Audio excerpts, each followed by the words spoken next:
at least 4 times bigger, maybe more. But I'm just talking about revenue. Offensive to the fight, I'm just giving you the financial facts around what is bigger. Not the casual fans are the ones that buy. That's how you have a big pay-per-view.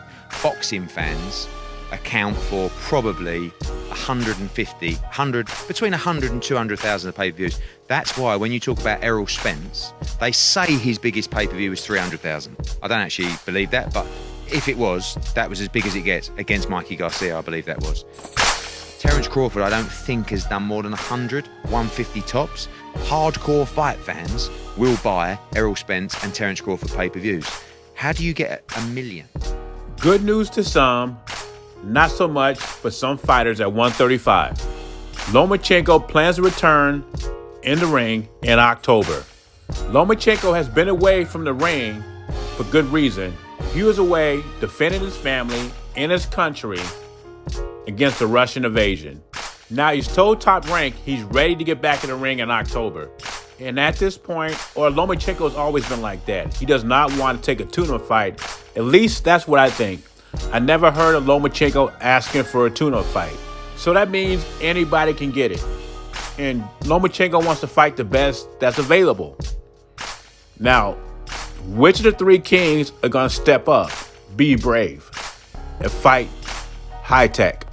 And the only one, well, it's two guys. One guy at 130, Shakur Stevenson, he welcomes the challenge. And another guy is Devin Haney. Ryan Garcia got in his head that him and Tank are the best at 135 without fighting a Lomachenko or Devin Haney. They make the biggest fight at 135, but they're not the best at 135, in my opinion. I'm glad to see Lomachenko back. He gives 135 more flavor. I know it has a lot of flavor already, but Lomachenko adds another spice to it. And I'll be very interested in who he fights in October. That's why when you talk about Errol Spence, they say his biggest pay-per-view was 300,000. I don't actually believe that, but if it was, that was as big as it gets. Against Mikey Garcia, I believe that was. The way Eddie Hearn talks about Errol Spence's pay-per-view numbers makes me believe that Eddie Hearn doesn't really think Errol Spence is a pay-per-view draw. He's not a big draw in boxing like everybody says. He believes PBC is fudging the numbers. He doesn't believe in the numbers.